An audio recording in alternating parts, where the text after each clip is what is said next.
So hey, Frank Paris here. I've been promising this for a while to my loyal fans and fellow magicians and customers that I would do doing a lecture on this. Uh, it's Christmas 2024, and I just got so wrapped up in personal things and shopping for presents with the wife and that kind of thing. So I've been living at the mall, and I've been living on Amazon and picking up stuff. And we made some dinners for family members, and so we were real busy. And I've neglected some of my customers and some of my fellow magicians who follow my lectures on YouTube and my blog and that kind of thing. So here I am, and we're going to talk about this particular item, this one magic trick, and it's a simple trick, but it's also complicated. So I don't know how two things can be simple. But I don't know how a chop cup can be simple and complicated. It depends on you as a performer, as a presenter of a chop cup, how simple you want to make the trick, or how complicated you want to make the trick. And being an anal person when it comes to magic, when I say anal, I mean I explore every way that you can use a particular trick in order to get the presentation results that you want with an audience. And I never used to be that way. I'd pick up a trick and just do it the way the instructions said to do it, and that was it. And I would follow other people's pattern and that kind of thing. I have magician friends who I've known for 40 or 50 years who still do it that way.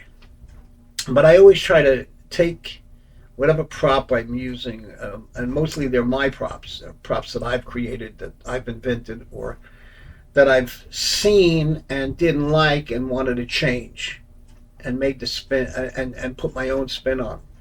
And there are a lot of creative magicians out there building stuff. I like to consider myself one of those people. And to an extent, there are people who buy my merchandise, and because it's unique and different. But I'm not here to do a commercial. I'm here to talk about chop cups. Now, you can buy a chop cup from a store. You can buy a cheap plastic chop cup. You can buy a metal chop cup. You can spend a lot of money on brass chop cups, or chop cups by major people in the business of manufacturing magic tricks and chop cups.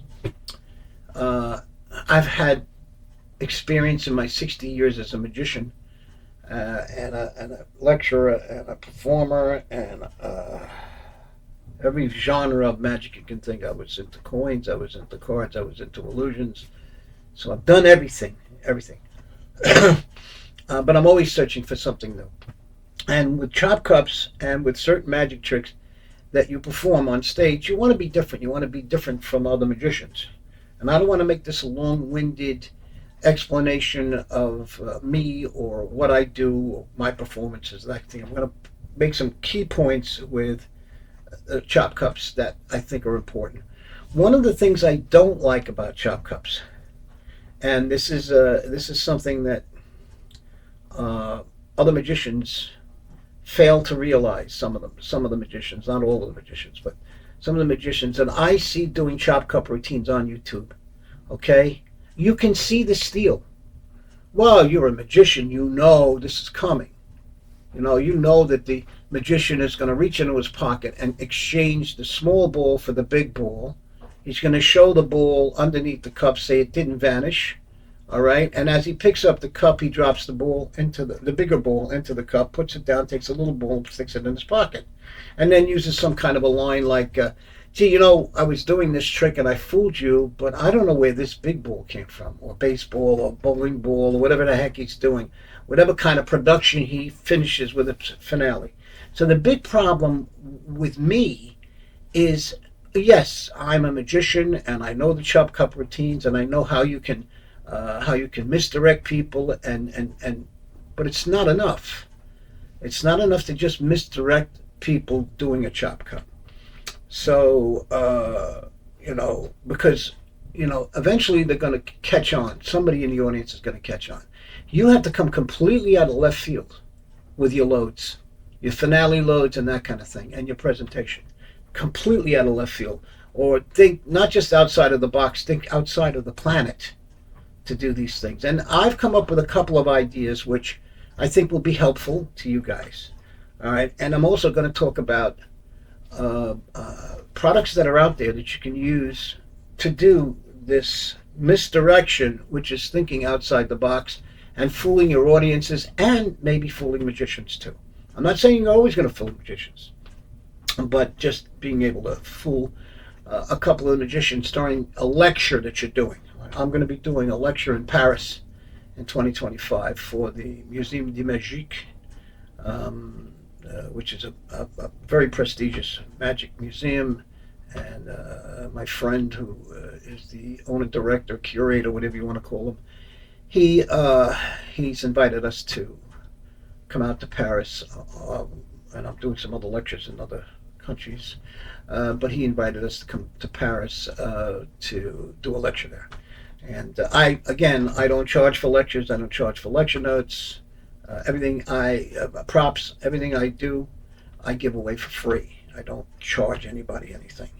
It's my way of paying it forward. And I, to be honest with you, it's going to sound self-serving. I don't need the money.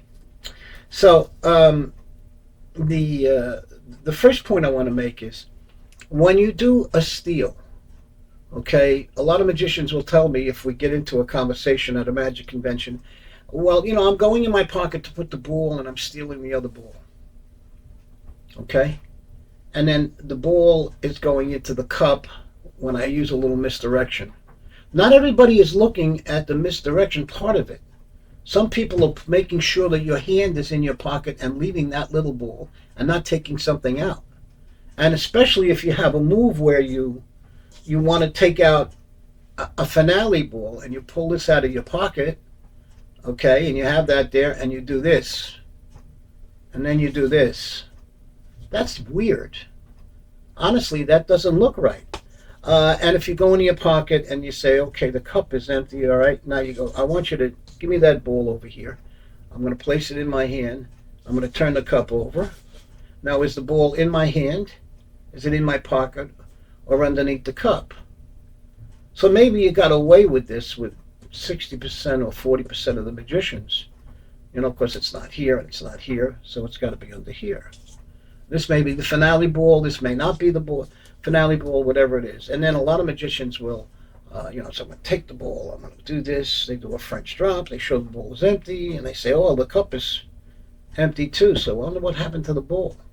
I'm going to make it appear over here. Just pay attention. It's going to come back over here. Watch. 1, 2, 3. It's there. Well, actually, it's not there, but it's there. So, all right. So there's another misdirection that you're using, which is nice. I like that little misdirection. But again, not everybody is looking here. All right? You need to deliberately show them that the cup is empty. You need to deliberately show them the cup is empty on top, and somehow steal a ball and load it into the cup. So, bearing that in mind, let's talk about the different kinds of balls that you have. You have these I don't know how new they are, but there's something called monkey balls, and there's somebody, don't ask me to tell you who it is. There may be different manufacturers. Probably the Chinese have copied these too. These are called monkey balls. I think they're the best that you can use. I mean, they're beautifully made. They almost look like they're hand woven together, with material. So I like these a lot. Now, the old standard are the crochet balls, which are, again, one is magnetic and one is not magnetic. And they come in a package. I buy them for my magic lectures. I get 2 for $8. So I'll order maybe 6 or 7 packages of it if I know I've got a small audience of magicians at a IBM or SAM lecture. So these are the ones that I would use mostly, and I would do the giveaways with those. The monkey balls are a little bit more expensive, but that's not the case. Now let's talk about chop cups. Okay, you have chop cups that you can buy. Okay, and you have chop cups you can make. So for me, buying the chop cup, I mean, it's got to be a very unusual chop cup. I found this chop cup. I forgot the name of the manufacturer, but see if I can find a magnetic ball here. Let's see. All right. So that's not here. One of the sides is magnetic, and it actually sticks on the side. I won't go into craziness and detail trying to find out where it is. See if I can find it, fine. If I can't, I very seldom use that. But what's nice about it is you've got a ball on the side stuck here, and that's facing away from the audience, and you actually can pick up the cup and steal the ball, and have the ball in this cup and hold your hand like so and show that the cup is empty. And at this point you can now direct them to look at this ball over here. You've loaded this into here. You place it down. You say, I'm going to take this ball, I'm going to make it vanish, do a French drop, whatever you want to do. Make it come out of your nose, whatever the little baloney thing you want to do the misdirection. You've already loaded the ball in it. So there's one way. But you'd have to buy this cup or a cup similar to this that has a magnet built into the side of it. Okay? So again, you can do that. You can find this. I don't know what I paid for it. I didn't make this myself, but it is a. Let me see now. Is this the? All right, this could be it. This? No, I guess not. Well, I dropped one of the chop balls. It's no big deal. I'm going to mark it so I'll know where it is. So that's one thing. This came out a few years ago. I like it. It's a chop cup. It's very nice. I think it cost me about $65. And what I like is the fact that it's very deceiving. This chop cup here looks like the Holy Grail from the movie, the Holy Grail movie, and it's a pretty interesting because you would never expect it to have a magnet in it. Okay, it's just an inconspicuous, and you can do a whole chop cup routine like this. Now, when I was in Norway 2 years ago, I was in Norway, probably 2 years ago, I saw this cup, which I thought was pretty cool. And I said to myself, gee, what can I do to make this cup a chop cup? And you can see it's got a little handle here. Now, you pull this out and you do a chop cup routine with this. All right, when you initially pull it out, magicians are not, if you're doing a lecture or if you're doing a show for magicians, they're not going to polish show or something like that. They're not going to know that that's a chop cup. They're going to look at it and say, it's just a cup, some kind of a cup that looks like a horn, But it is in fact a chop cup, and I made it into a chop cup. All right, but let me find a magnetic ball here. I got one here. Maybe this is it. Yeah. Okay, so it's a chop cup, and of course you can take it out. Obviously, it's still in there. See that there? Get it out. Yeah, you can see it. There you go. So obviously, so now again, how'd you do that, Frank? How'd you make that chop cup? Well, let me go out off camera for a second and pick up that chop cup that's on the floor. Get that. And we'll get the glue that I use.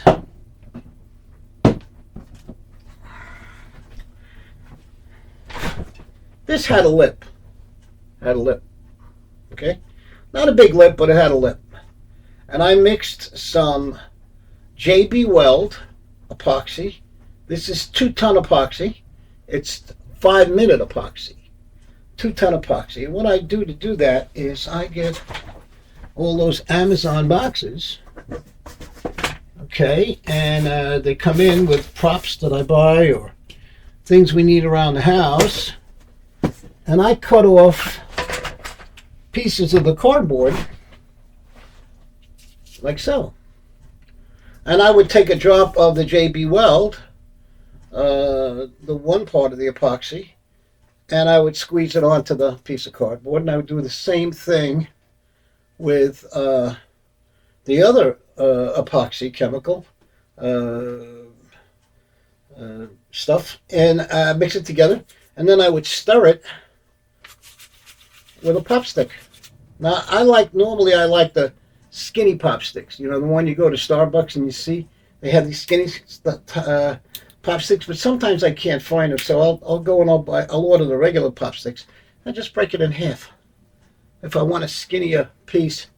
And when I take the 2 drops, or depending on how much you need, the amount may be squeezed onto a bigger piece of cardboard. It may be a lot more. I mix them together, okay? And then I take a magnet, which could be a thin magnet that you get at, give me 1 second here, Amazon. And I will, anybody who wants the link to buy these little tiny magnets, I will give it to you. I will take it and I will place it inside the portion of the bottom of the cup that's going to be a chop cup, and I would lay it in there, and then I would pour this concoction. Not pour it. I'm sorry. I would take some and scoop off the epoxy and place it over the top, like so. And I would continue to do that until it was level and it had settled. Okay, it takes, you know, a minute to do that. And now the epoxy is now level and it's going to dry. And since this is 5-minute epoxy, it dries in 5 minutes. In 5 minutes, I'm ready to do the next step. But in this particular case, I usually wait 20 minutes, 15, 20 minutes, a half hour. I want to make sure it's really dry and not sticky, the epoxy. So once it's dry and it's not sticky, I don't know if you remember this, some of you people that are my age, it's called Oslo.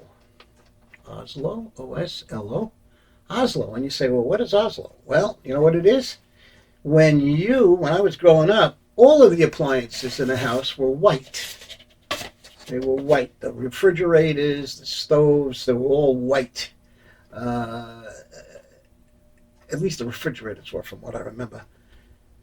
And when you got a chip on your refrigerator, okay, you bought a bottle of refrigerator paint. So this stuff is like $7.50 a bottle, and you want to make sure you tighten it up. You're going to use it maybe once or twice in your life, but it's always good to have. And the application is a brush, which, as you can see, here's the little brush that comes on it, like so. Now, I would take that after it's dry, and I would just put the white Oslo paint on the bottom of it, and it would dry naturally.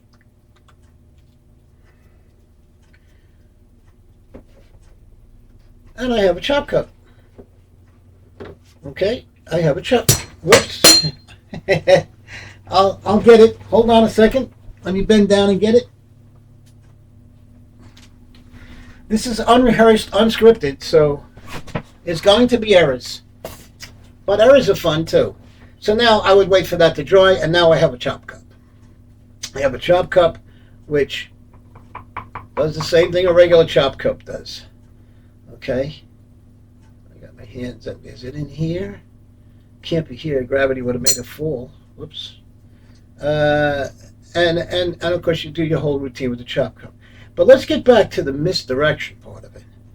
And this is cool. And by the way, before when I poured the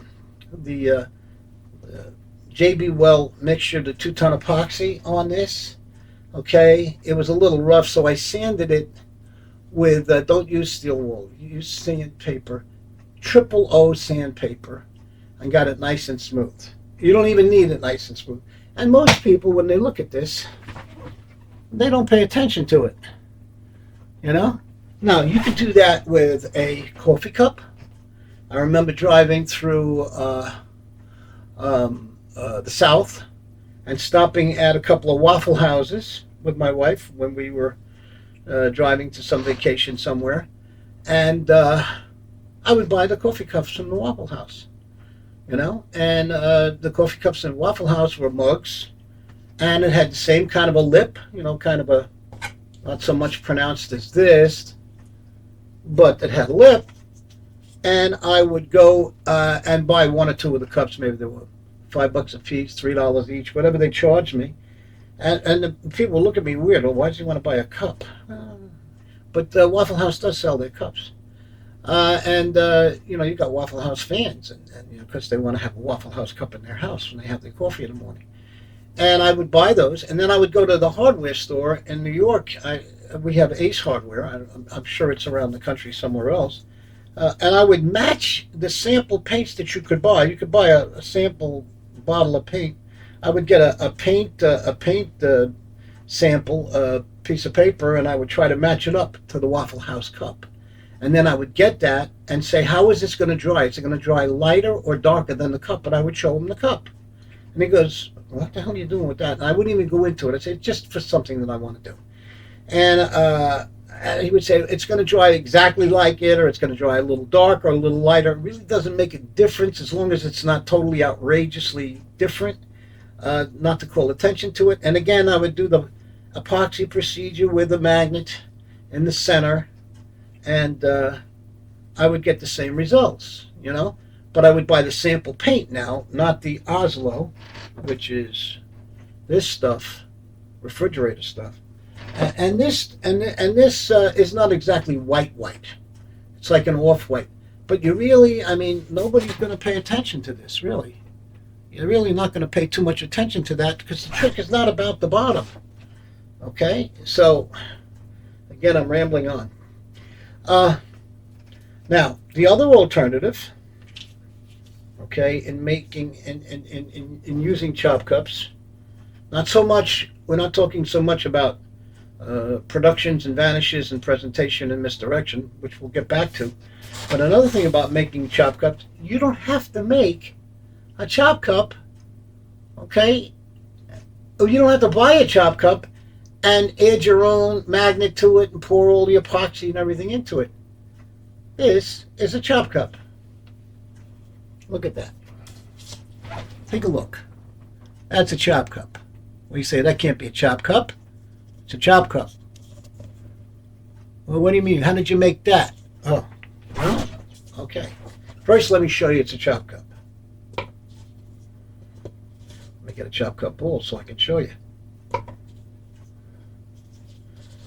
Is this the chop cup? No, sorry. It is so good that I forget which one it is. Hold on a second here. Well, these can't both be ungimmicked, because I just made one. That's crazy. Well, that's nuts. I'm doing a real magic trick here. So this is not the chop. This is not a gimmick. Let's see if this is. This is crazy. Where is the chop cup that I just made? This is strange. This is really strange. That neither one of these cups is the chop cup. Oh, here we go. Yay! There it is. Okay, can you see that? I made it so well, I fooled myself. Okay, so this is now a chop cup. Okay, and you can see how nice the bottom looks, and you can see that you can't see anything in the center. So I did a lecture on this at my school. I have a magic school in Monta here in Monta, New York. By the way, it's free. You come in, you get your free lectures, you get free chop cups, and free rope, and free props that I give away. And I did a lecture on this, and a couple of the magicians go to me, I can't even tell that that's a chop cup. This is just a holiday cardboard cup. That's all it is. And basically what I did was, and this is not, It's not hard, but it's not that easy either. This is the normal cup, which I had in my hands, and I made a fool of myself. Okay, and you need an X-Acto knife. Okay, it's like so. You need an X-Acto knife. Now you're going to cut this out right around here, but you're going to cut it on the edge, going all the way around. And first, you're going to poke a hole. I'm going to poke a hole in the edge. Hold on. Okay, so now I just poked the hole in the edge. Can you see that? Let me get that there. You see that? Now, you have to press down and follow. Make sure you have a super sharp X-Acto knife. Okay, you have to press down and stay very slowly on the edge. Sometimes you'll run out of the edge and you have to lift up the X-Acto knife. But you go completely around. I'm going to do this. You're going to have to wait for it to happen because I'm very serious about making you see what happens. And this could be a styrofoam cup too. Does not have to be a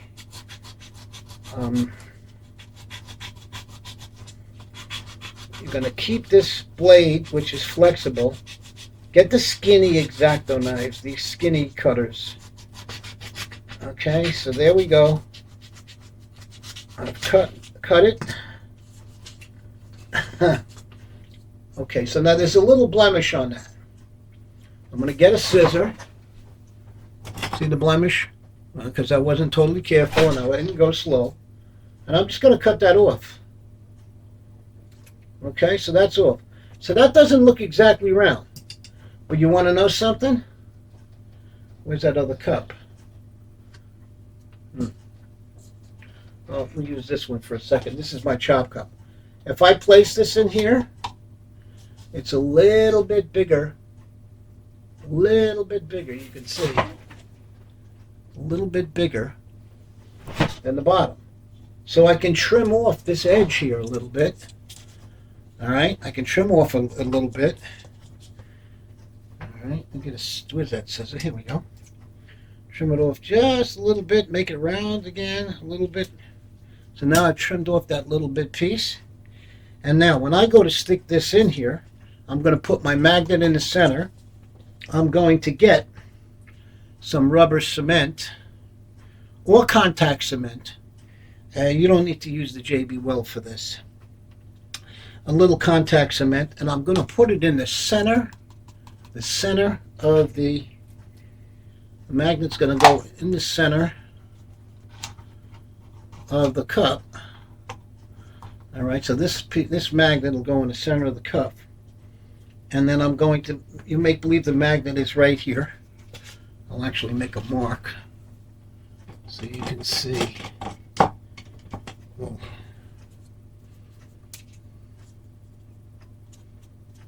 You're going to make a mark close to the center of the cup. You're going to put your glue there with rubber cement. You're going to put a little glue on the bottom of it, on the cup in the center. You're going to put a little bit of that glue on the magnet also. Let it dry and then stick it right here. Same thing with contact cement. Little glue on the magnet, little glue on whatever. Make sure that the polarity of the magnet is such that when you stick the ball into the cup, let's see if you got the, you get one of these here. That's not it. There we go. Make sure that the polarity is such that the ball is not going to come out.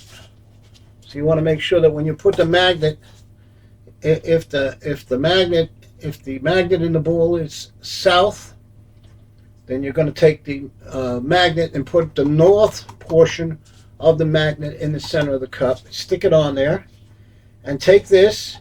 You don't even have to glue it. You don't even have to glue it.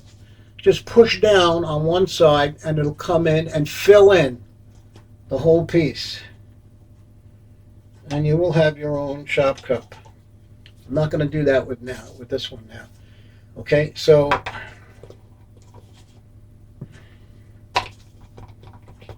see if we have a chop cup that's, here we go. So you can see now that the ball, well, actually, the magnet must have moved on this one, but it's no big deal. It's not in the center.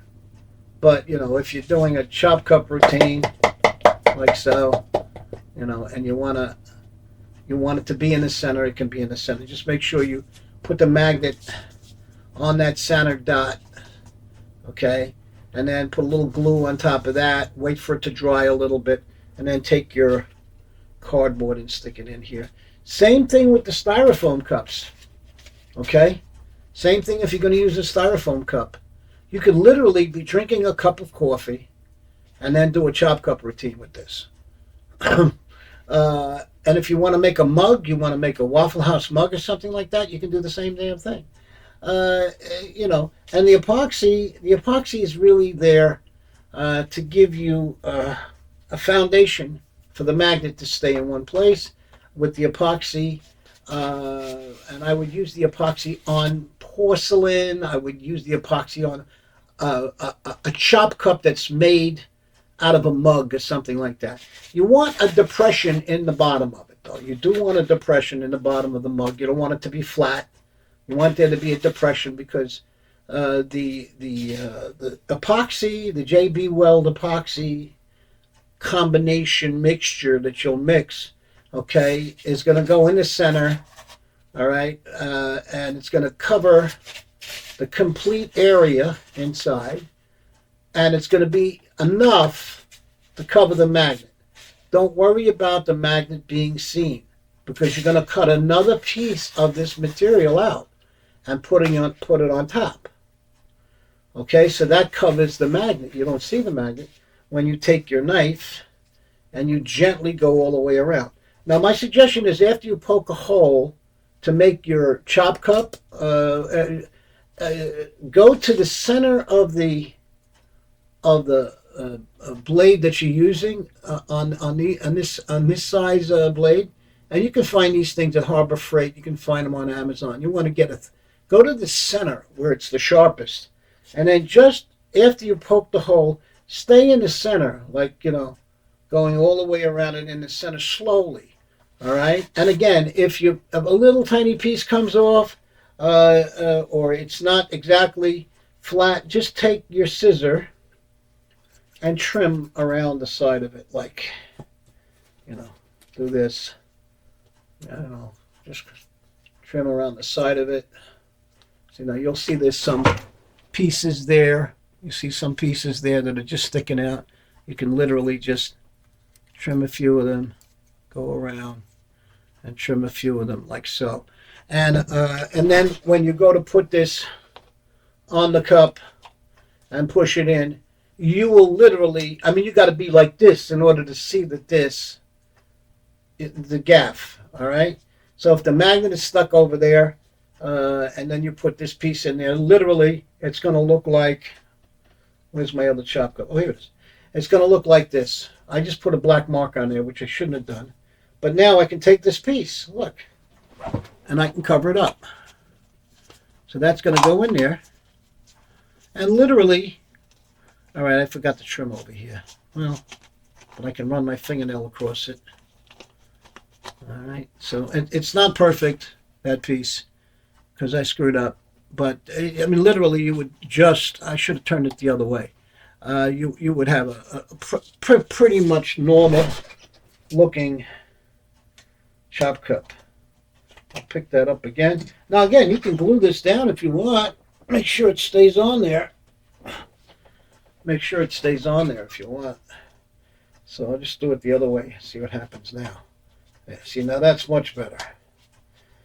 I did it the wrong way. I had it on the wrong way. So now you can see the mark is gone that I had made. And it looks like a chop cup. And you can glue that piece, okay, with rubber cement or in this case it's rubber cement, or you can use, this is Gorilla, by the way. Elmer's makes it too. And you can use the rubber cement or contact cement. It's two different brands. The contact cement, you put it on, you let it dry. On the other piece, you put it on, let it dry, and then you position it here. Okay, you position it on the cup, and then you take that piece, that extra piece, and put it on there and press, and it'll automatically, after it's kind of dry, stick to each other. So you're in good shape. So there's your contact, which is a cardboard cup. Now you could, if you're doing a party, this could be just sitting on the table, on one of the tables at the party. You know, where they keep the sodas and stuff, and you go and serve yourself, that kind of thing. If it's your house party, that kind of thing. Maybe you put a napkin in it or something.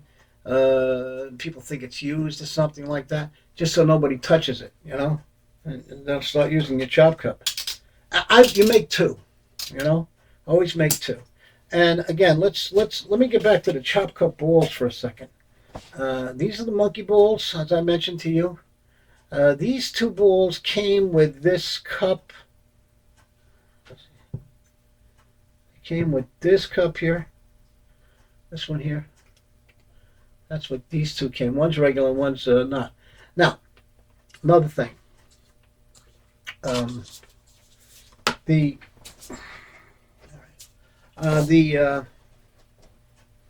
we talked about the fact that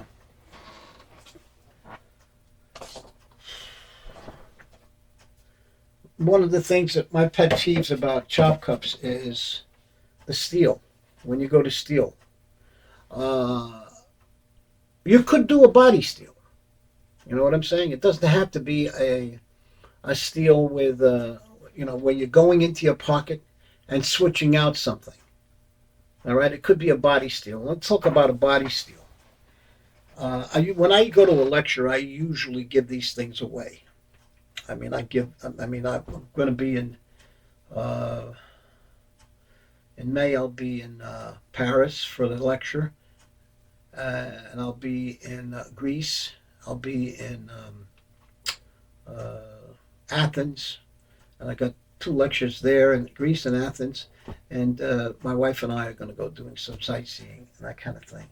So when I'm at these lectures, I can't bring a lot of stuff on a plane, but what I can do is bring, and I don't think I have them up here, but I will explain it. Let me go off camera for a second.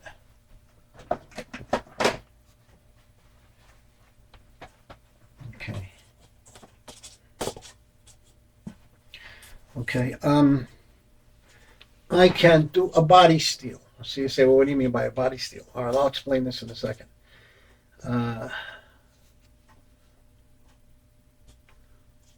And again, this is something that I decided to do. It came about figuring out maybe I'm taking a shower, maybe I'm having a cup of coffee, maybe I'm half asleep, and I'll write it down on a piece of paper in the middle of the night. I came up with this idea, and it seems to work. I give them the ball in the cup.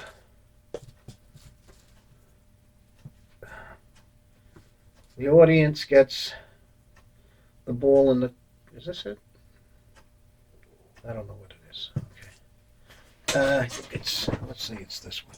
I give them the ball in the cup. I say, check the ball out. I give them the non-magnetic ball. Check the ball out. Make sure everything's okay. You go ahead, examine it. They examine it. All right. I say, I'm going to take the ball out. I'm going to place the ball in my pocket. It's not in the cup, right? So it's not in the cup. It's in my pocket back here. All right. And of course it would fall out if it wasn't. Now where's the ball? Is the ball in my pocket? Is it in my hand? Or is it under the cup? Well, no, it's not in my hand. And it's not under the cup. So it has to be in my pocket. So I'll go in the pocket and pull it out. And I'll put it back. And I'll say, where is the ball now? Is it in my hand? Is it under the cup? Or is it in my pocket? And they'll say, well, I didn't see you put anything under the cup, and you showed me the cup was empty initially. Okay? And I'll say, it's back under the cup. So, body steel. You're going to need two magnetic balls for this. When you buy on Amazon or at the magic shop, they give you one ball that's magnetic and they give you one that's not. So you buy 2 or 3 packages. Okay? One is going to go on holdout. See the holdout there? All right, so one is going to go on a holdout, which is what I have right here. And the holdouts that I usually make, that I give away at the lectures, are magnets glued to a piece of cardboard. I've changed that to magnets glued to a piece of wood now. I mean, you give a nice square piece of wood that I bought on Amazon. I got tons of these little square pieces of wood, and this goes in your back pocket with the magnet facing outward. Now, I use this for a lot of different things, okay? But in this particular case, I have a magnet in my minimalist wallet, so that's in here. Doesn't interfere with my chip card, so. And there's a couple of magnets in here you can see. I don't know if you can see that, but there's a couple of magnets in there. And of course, that becomes my holdout. So while I'm here with the chop cup and the bowl, I can do a steal here. I can do a steal, you know? And the misdirection is I let them examine the bowl and the cup, you know? Examine the ball in the cup. I have one of the magnetic balls in my pocket. Okay. And I say, is the ball under my cup? Is the ball under the cup, or is it in my pocket, or is it in my hand? At this point, I say, look, check the cup. Make sure this cup's up. So that you know that the ball is not in there. All right? So it has to be in my pocket, right?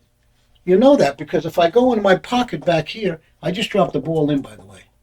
If I go into my pocket right here, okay, or in my back pocket, in this case, I didn't have a ball in my pocket, okay, you know the ball is here. The ball is here too, but I stole that one from here, okay? I just picked it up and I say, the cup's empty, there's nothing in the cup, and it could be in my pocket, okay, it could be in my back pocket too, you know? So there's different methodologies that you can use for this. Nothing here, look, nothing here. It's not in here. It's got to be in my pocket. So you do your ball and your chop cup, and you can do a steal with a kicker too. You can do a larger ball or whatever it is. So now that's one holdout. That's one particular kind of holdout that you can use for a chop cup. I do a see if I got one handy here. See if I got something handy to show you. Yeah. I do a routine with a salt shaker. This is something I give away free for my lectures. And a marble. And I say I got a marble and a salt shaker. And there's a routine that I put up on YouTube. It's called Frank Paris Marble Through Salt Shaker. And I say, look at the ball, look at the salt shaker, and look at the cap. Okay? So they examine all three separately. Don't give the cap and the ball to them. I go in the back and I steal the extra magnetic ball. And I say, look at the ball and the cap. Okay, now I pick up the cap, I rotate it, like so. Normally it's not this hard. Didn't have it in the right position. And I load the extra marble that I've stolen off the holdout into the, and I say, now watch closely. I'm going to, 1, 2, come all the way down. And it's in here. It's not here. So what I've done is I've taken the second ball, or the first ball, and I've come down and dropped it up by hitting it and making it dislodge from the cap. So the holdout, you can use it for a chop cup ball, that kind of thing. Now if I'm wearing a vest,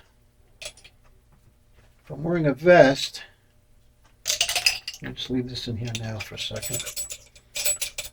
One other thing I could do, I don't think I have any handy, but I'll explain it to you. I have one of these magnetic money clips, leather money clips. You can buy magnetic money clip, and I have it clipped to my belt. Okay, And on that, it can be anything. It can be heavy or light depending on how many magnets you have on the money clip. I add a few extra magnets to the money clip. Okay, and it's clipped on my belt. And say this is a very powerful magnet right here. You can see that. That's on the money clip. Okay, and then the money clip slips onto my belt. You got to wear one of these fat belts. You can't wear it. And underneath the vest, I have attached to that. Let's just use the ball as a example. I want to put it underneath the belt, so you can see it's underneath the belt. But normally that would be clipped so it wouldn't fall out. Now, if I wanted to show a silk, get this guy right here, a silk or something. I want to show the silk empty or whatever. If I want, basically, if I wanted to steal this ball and I have a vest on, I would just come straight down, drop it in my hand. Okay, and then I could steal it while there's misdirection going on over here. I could be stealing it from here, right? Come straight down through my vest, and it just drops right into my hand. Okay, so I'm in this position. All right, and I'm over here with misdirection. All right, and I can just drop it in the cup when I go to pick up the cup, and do that. Of course, you're going to be talking, and the conversation is going to be loud enough so that you don't hear anything going on, or you can just roll it in. Okay, that kind of thing. So you've got that. Now, if I wanted to steal something with this clip, and produce it underneath a foulard like so, all right, I would have somebody examine this. And while they're examining it, I would load this up, and then I would pick up I'd have them examine it and give it back to me, and then let me show you the move. Sorry, I've already stolen it. Okay, let's see that again. I'm handing them the silk. I'm coming down while I'm doing that. This is a very subtle thing that's happening. You hear, and then it's down, and you have it right in your hand. So I'm here. I'm handing them the foulard. Make sure there's nothing in the foulard. Okay, and while they're doing that, I'm stealing it here, and I have this in my hand with the ball. See that ball there? Okay. Now I'm going to just take this. I'm going to show both sides. This could be bigger. It could be a tennis ball that you put a hole in it and stuck a magnet into it. Okay, and then you're going to do this and this.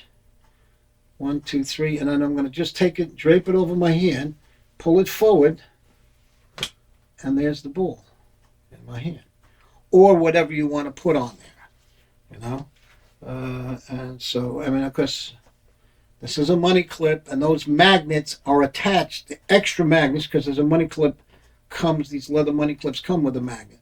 You can buy those on Amazon, those money clips. I have 2 or 3 sometimes. I have 2 on this side, 2 on that side, and they're holdouts. They're magnetic holdouts. So 1, 2, 3. They're examining it. Yeah, check it out. Make sure that. I'm not trying to fool you, and I stole it this way. And if you want to turn sideways a little bit and drop it, you can do that too. So that's a holdout that I give away to my customers. Not customers, to my lecture note people. I just stuck it under the belt as an impromptu thing, but these rare earth magnets are available on Amazon. You can buy these guys, and they are very powerful. And depending on how many you stick together, you could take something that's heavy or not heavy. Now, with the holdouts that I'm talking about, the one that you're going to put on a leather money clip and then clip it to your belt, you have to do the tricks that you're doing as opening tricks. You know what I'm saying? Because if you're moving around and you're bending down and you're picking things up, you saw how clumsy I was at the beginning of this. I'm probably still going to be clumsy when I finish. You don't want these items to drop or fall on the floor. I've been there, done that. So basically, whatever you're going to do, whether you're going to produce something with a silk or you're going to do the marble in the salt shaker, or you're gonna. Oh, by the way, the salt shakers have to have a magnetic cap. You have to go up on Amazon and buy the steel salt shakers, salt shaker with a steel cap. Okay, and when you get it home, if it's stainless steel, it probably might not stick. So you want to get the steel cap. You may have to send it back and get steel cap. Try another manufacturer. So I found these guys. So I got them up there. If anybody wants to know where to get these steel checks on Amazon, I will send you the link. Just let me know. So that's the Soul Shaker. Okay, the marbles are magnetic marbles. You buy a package. I think you get a package of magnetic marbles for, I don't know, $15. Now I order two because I want three marbles. I don't want two marbles. I'm going to steal a marble either from my holdout to do the trick again, or from my table, which I'm going to get to. I guess I'll do it now. I didn't plan on doing it, but this is the lecture I'm going to be doing in France in May 2025. So, but I will do this other holdout thing. So we're all square on the chop cup. We know what we got to do with the chop cups, and I think maybe I'll save the table for another lecture, and I'll film a separate lecture because this is running a lot faster. One last thing, TCC Magic makes a bell. You make a bell with a chop cup bell, and basically it has a magnet in it, so you can actually take the thing, the clapper out and use it as a chop cup. When you look at their video instructions, you don't see too much of an explanation on how to get the clapper out of the bell. Okay, with their TCC Ultra, which is what this one is, I have two of these. When you tap this way, it dislodges the ball, the magnet dislodges the magnet from being a chop cup. It goes into the handle, okay, so that you can take a magnetic ball and show it as a normal ball. You can have them do that too. This is after you get rid of the clapper, and I'll get to that in a second. Let me just see if I can find okay. So then when you take it and tap it down like this once or twice, say, listen, I want to do a trick with this bell. Okay, now that I don't have the clapper in it. Now I've actually put the keep finding these, keep grabbing the wrong ball. Now I have a chop cup again. So if I take this, tap it this way, say, I lost the clapper, I'll have to do another trick. Okay. Actually, this is, you got to use the balls that come with the bell, I guess, because this is let's see, let me get this. Here we go. Okay, so no, all right. Anyway, supposedly you're supposed to drop. They can examine the bell, the chop cup bell, and you can put the ball in there, and it'll fall completely out. And then when you do this, the magnet is not engaging the ball anymore. Okay, and then when you do this a couple of times, now the ball becomes engaged with the magnet. This becomes a chop cup. For some reason, these balls have so much magnetic power in them that they won't work. Maybe these balls will work. Let's see. Okay, so now if I do this, okay, there we go. See, with this ball right here, now it's a chop cup. Whoops. So it's a chop. Anyway, this is not working either. You want to get rid of the bell. Is really a misdirection kind of thing. It's just something that you could use as a bell. And then I have here my table. This is my holdout table, and I have the cloth on there, like so. And this is going to be a separate routine how to make this table and how to use it as a magician. Okay, so you have the bell up here and you're doing a trick, you're doing a chop cup routine or whatever. Maybe you can use the chop cup. If you find a chop cup ball that's not as attracted to the bell. Now I want to turn this trick into a chop cup. So in order to do that, okay, I want to get rid of the clapper. So I'm doing some other kind of trick over here, all right? And I say ring the bell, they ring the bell. Okay, now I'll open up the box, you'll see that it's completely gone. And I'm going to just put the bell back over here. Let's move this over to here. Now I'm going to make that ball vanish or make it appear. Okay, but we need to use the magic bell when they go to nothing. They don't get anything. So what happened to the clapper? Well, this was an idea I came up with the holdout table that I make. When I got the TCC bell, the clapper had a little tiny magnet on there. Okay, it had a little tiny magnet. And I said, that's not strong enough to steal the magnet off of it. So if I do this, okay, I can't get that clapper to go. So what I did was, in this particular case, I added a magnet. In this case, I added 2 magnets to the bottom of the clapper because it's already got a little tiny magnet. And then I put it in there. And while I'm doing something here, I'm running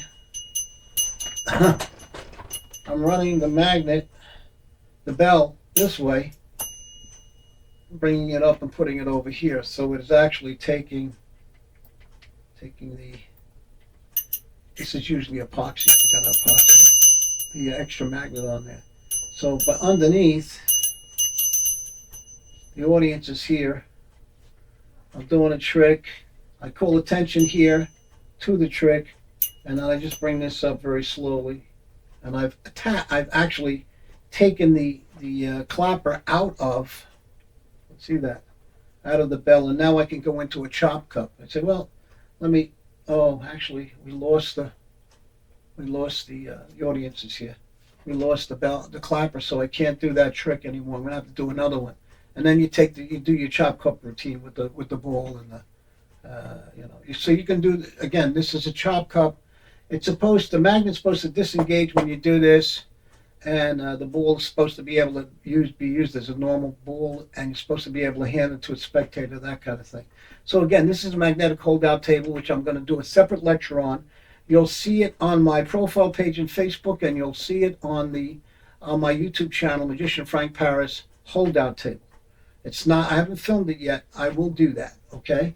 And so you'll have the ability to do different things with this kind of a table. I'll tell you where the base came from, how I made the tabletop, what magnets I used, etc., etc., etc. So we've covered pretty much everything there is to cover about chop cups. What I want to say, and again, finally, I said this at the beginning, I'm not happy with the methodology that's used for chop cups, because no matter how perfect the magician is and how well known the magician is, invariably you get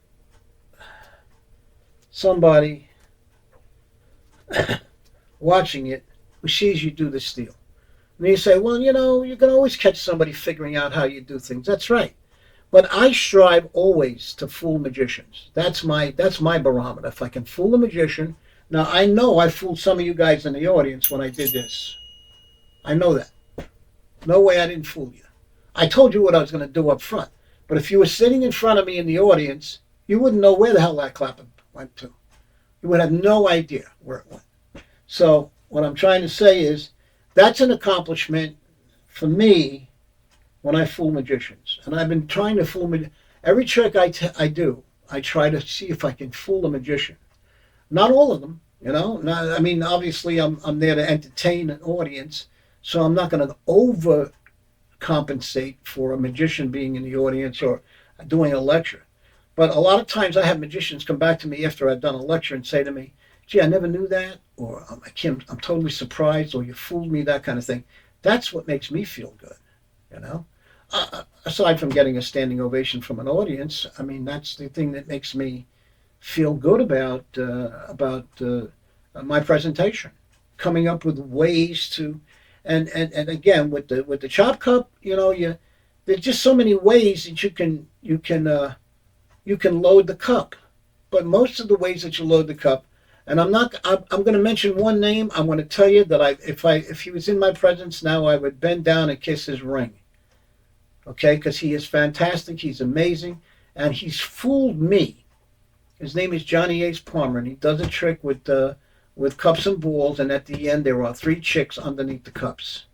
And for the longest time, okay, for the longest time, as an amateur magician, when I was just starting out, I was going to college to become an engineer. I could not figure out how he was making those chicks get under the cup. And then as I grew into watching him do this, I saw the loads. I saw him do the steals, and I saw him do the loads. But from an audience's perspective, it was just sheer genius, and it looked like a miracle. And the surprise on their faces when those chicks came out was just priceless. So again, and this is a piece of advice from me to you after 60 years of being in magic. My suggestion is you try to fool magicians before you try to fool your audience. Because if you can fool magicians, you're definitely going to fool the audience. Okay? If they don't know what you're doing, okay, and they have the techniques, the experience, and the wherewithal to know, okay, how these things work, okay, then if you can do that, then you've accomplished something. You've created, and obviously that makes you feel more valuable to yourself as far as being able to create a spin on something that other audiences besides magicians don't figure out. So yes, and are there magic tricks that I still don't know? Yeah, I see a lot of them on AGT or on different shows, and I mind boggles, you know. And I've gone to FISMs, and some of the performers that aren't FISM just blow me away. So, but it's always good to be able to take what you've learned in magic with the experience that you have, whether it's a year or 2 years or 5 years or 10 years or 60 years like me, and try to put a spin on it that fools a magician. That's because I'll go to conventions and I'll do things, and the magician either never saw that trick before, didn't know that trick existed, and any variation thereof, or he's seen it, but he never seen anybody do it the way I do it or the way other people do it that are their own. They made it their own trick. Holdouts are very important when you're doing magic, okay? Because a lot of holdouts will fool magicians. All right, they will fool magicians. So, and I use the word holdout in a general sense. It doesn't have to be magnetic. It could be a wine bottle holdout. I think Johnny Ace Palmer does a production at the beginning with a bottle and a bottle opener. You know, so. But again, you should always strive to do the magic with the ability to, in your mind, to fool magicians. That's the motivation. Anyway, Frank Paris over and out. This has been a long-winded lecture and presentation, that kind of thing. But I hope you get something out of it. You know, I hope it spurs some kind of an idea that I can see you doing and maybe like it myself. All right. Again, Frank Paris. This is Frank Paris over and out. We'll see you next time.